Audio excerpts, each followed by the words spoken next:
Something strange is going on, and this has Lakers fans puzzled. As following a brutal loss against the Suns, something strange has revealed itself, and it specifically involves one key player. And following some comments after the game that called out their game plan, fans are puzzled. Write down exactly what this is and discuss what it means going forward, as well as something strange that is going on surrounding LeBron James, a ton to go over on this episode. You're going to want to stay tuned until the very end of the video, folks. But before we get into it all, if you're a part of the percentage, you want to subscribe to the channel, this is the place to be for daily Lakers content. You guys have been absolute beasts with the support, folks. Something strange is going on. Now, yesterday, in case you missed the game, we'll dive into it briefly here. But there are some weird things going on under the surface surrounding Rui Hachimura and even LeBron James. So I want to start with Rui Hachimura. Now, in case you missed the game last night, nothing too notable happened in the game. Luka did his thing. No one else did. Rui went on to score 0 points, put up 0 assists, 0 steals, 0 3-pointers attempted, and obviously a joke here, 13,000 steps. But Rui went scoreless, and he came out after the game and called out the game plan. He spoke out about what's going on, and it is just puzzling that Rui Hachimura, despite having a very good year thus far, managed to put up a goose egg. And keep in mind, he did start. And yes, they put in Dalton Knecht for some minutes here. There was a lot of garbage time. But something weird is going on with Rui Hachimura. Specifically, though, the game plan that they're implementing with him since LeBron James has re-entered the lineup. Now, I'm not saying that this is a massive deal. The sky is certainly not falling. The Lakers are in a fantastic, fantastic spot. And they're playing really good ball. And bad games happen, right? But this matters more going forward about, what kind of trades you're going to look to make, what the role for Rui Hachimura is. He luckily did get a rebound in the game, but he was asked about what adjustments need to be made for the Lakers' upcoming road trip. And he says, we've been great. Today was the game that we didn't really play for each other. So I wanted to give you guys this quote first because this is the overarching theme, right? Rui Hachimura is a very positive person. He's a fantastic teammate by all accounts, and he's a really, really good player on this team.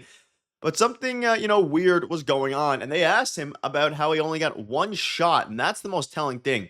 0 for 1 from the field, no three-pointers attempted in his 23 minutes. And he said, I don't remember when I had the ball this whole game. That's happened. Playing with these guys, I signed up for that. I understand it. But with this, I think the whole team, everyone knows and understands that's not how we're going to win. Those games that we've been winning, we've been passing to each other. We've been trusting each other and playing for each other to win those games. So it's a tough one for me. But it is what it is. It's one of those games where I just got to forget it and move on to the next game. And this isn't necessarily, Rui Hachimura directly calling out, Luka Doncic or anybody, in specific, but he definitely called out the game plan, JJ Redick and things like that, not in a negative way. I don't want you guys to think I'm saying that, this was a negative comment, but he's right. And in a game where they only put up, they put up 18 assists, right, which isn't a ton, but at the same time, Luka only had 5 assists. People were missing shots. They went 13 for 33 from 3, which is pretty good overall. And when I say missing shots, I don't mean they shot inefficiently. There were just some, more than usual open missed shots. Right now, they did still finish with a respectable 3-point percentage. But you look at the shot distribution, right? Rui 0 for 1. LeBron had a poor game, but a lot of the bench guys in garbage time minutes, but even beyond that, took a lot of the shots. And for them to win games, it's not necessarily as simple as, Rui Hachimura needs to shoot more, because it has to depend on, the game flow. We'll dive into LeBron in a minute.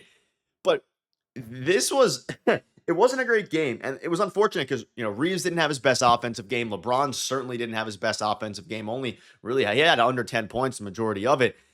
It was an unfortunate one. Now, at the same time, I'm not worried about it, but it is a little bit puzzling how Rui Hachimura gets one shot, which is a little bit crazy. We'll dive into some LeBron backlash in a minute here because that's part of this video as well, a second part. But looking at Rui's stats this year, he's shooting fantastic. He's shooting, you can see here, 46% from 3, 54% from the field. He's averaging 4 threes attempted a game, and his best season of his career up until this point. And for him to get one shot's a little bit weird. And clearly it was not necessarily a game plan issue fully, but something was going on under the, behind the scenes here. And I'm not saying that, JJ Redick or anything like that, but maybe it was, Rui Hachimura didn't come to the game fully prepared. Maybe it's just their game plan didn't work.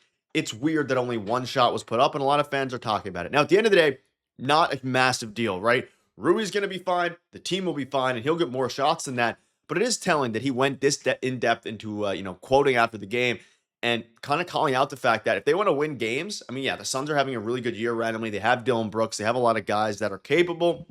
And, Jalen Green, he's been injured most of the year. I think they only played one game.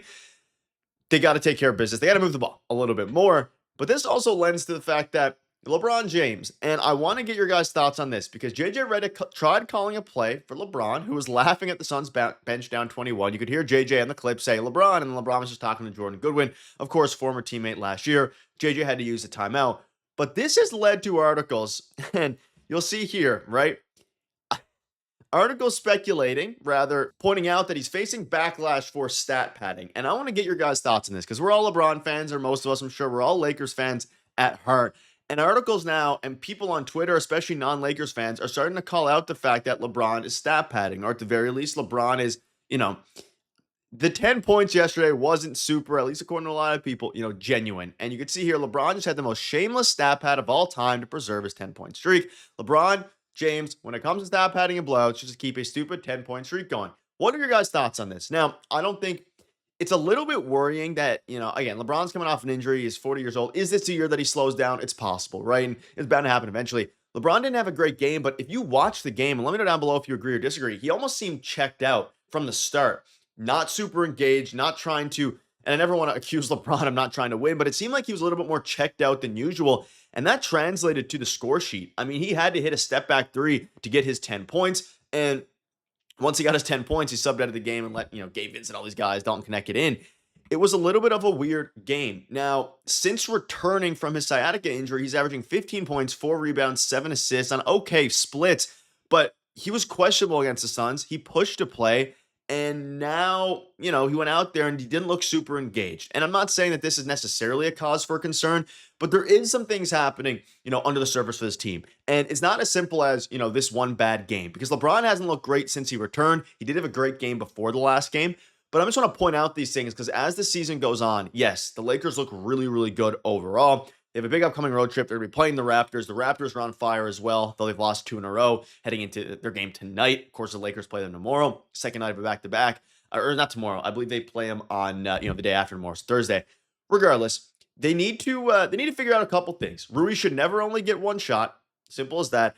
And hopefully LeBron can pick it up soon. But if not, the other guys need to step up. And there is going to be a trade here. It's just a matter of, and I've been mentioning the channel, once LeBron came back, and rather comes back, which he's back now, they can then figure out what holes they have, but they need to figure that out first. And LeBron hasn't looked great. Hopefully he can start to pick it up a little bit. But I want to get your guys' thoughts on the controversial 10-point streak. Do you think LeBron is stat padding? Do you think he should not care about it? It's obviously a crazy streak, best of all time. Let me know down below what your thoughts are on that. But folks, that'll wrap it up. Things are starting to get a little bit weird, but trades are going to happen soon. Tons of things are on the go with this team. At the end of the day, they're still doing really, really well, right? I don't want this video to be negative. I just wanted to kind of point out that things are going, they're still, very, very good. At top of the Western Conference, second, of course, behind the OKC Thunder. But you have the Houston Rockets, you have the Denver Nuggets, you have the Spurs, a lot of these teams, the Timberwolves, right on their tail. Thank you guys for watching. We'll see you later.